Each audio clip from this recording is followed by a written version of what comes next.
ഇന്ന് പാവയ്ക്ക പിക്കിൾസ് ഉണ്ടാക്കാം. അതിനായി പാവയ്ക്ക നമുക്ക് നീളത്തിൽ അരിഞ്ഞെടുക്കാം.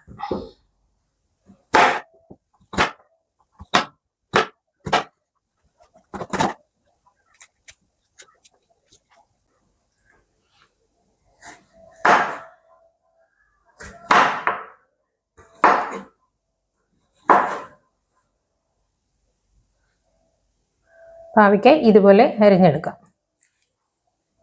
കട്ട് ചെയ്തെടുത്ത പാവയ്ക്ക നമുക്ക് വിനാഗിരിയും ഉപ്പും മഞ്ഞൾപ്പൊടിയും ഇട്ട് തിളപ്പിക്കാം.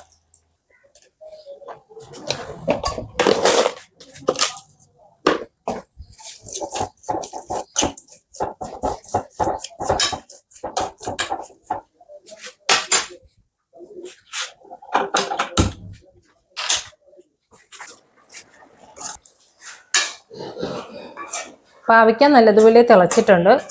ഒട്ടും വെള്ളം ഒഴിക്കരുത്, വിനാഗിരി ഒഴിച്ച് തന്നെ തിളപ്പിക്കുക.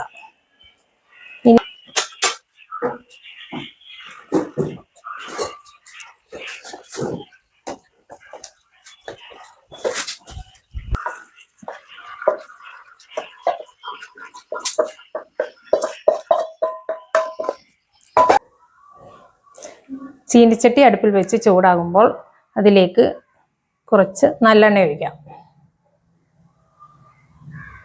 ഇതിലേക്ക് 1 ടീസ്പൂൺ കടുകിടാം.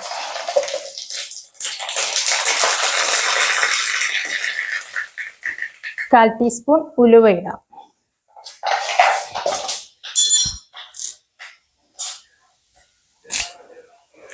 കുറച്ച് കറിവേപ്പില.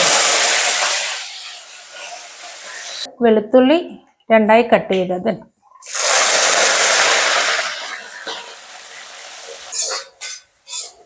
10-15 അല്ലി വെളുത്തുള്ളിയാണ് കട്ട് ചെയ്തിട്ടേക്കുന്നത്. ഇനി ഇതിലേക്ക് കുറച്ച് ഇഞ്ചി കട്ട് ചെയ്തത് ഇടാം.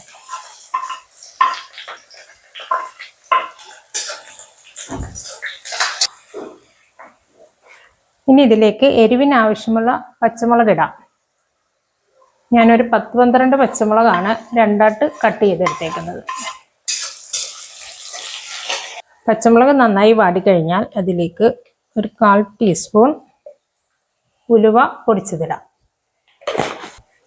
ഇനി 1 ടീസ്പൂൺ കായപ്പൊടി ഇടാം.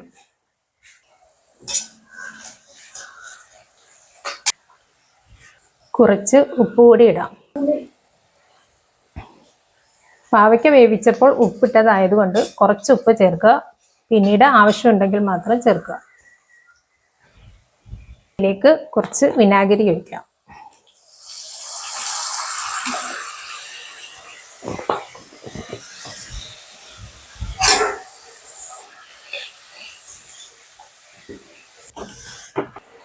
ഇത് നന്നായി തിളയ്ക്കുമ്പോൾ ഇതിലേക്ക് വെള്ളം വാർന്നു വെച്ചിരിക്കുന്ന പാവയ്ക്ക ഇടാം.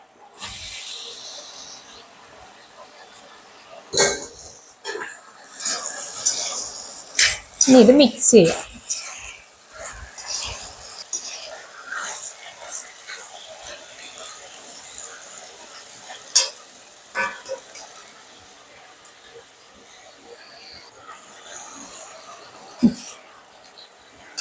ഇത്രയുള്ള പാവയ്ക്ക പിക്കിൾ റെഡി ആയിട്ടുണ്ട്.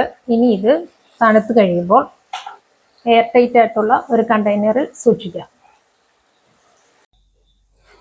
അച്ചാറിട്ടത് തണുത്തിട്ടുണ്ട്. ഇനി നമുക്ക് ഇത് ഒരു കണ്ടെയ്നറിലേക്ക് മാറ്റാം.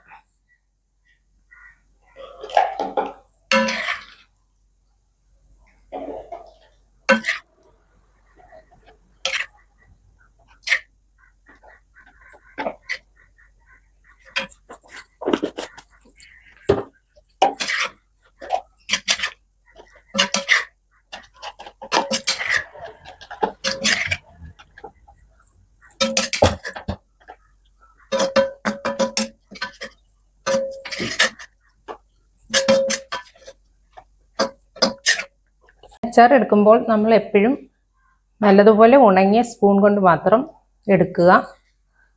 സ്പൂണിൽ നനവുണ്ടെങ്കിൽ അച്ചാർ പെട്ടെന്ന് തന്നെ പൂത്തുപോകും.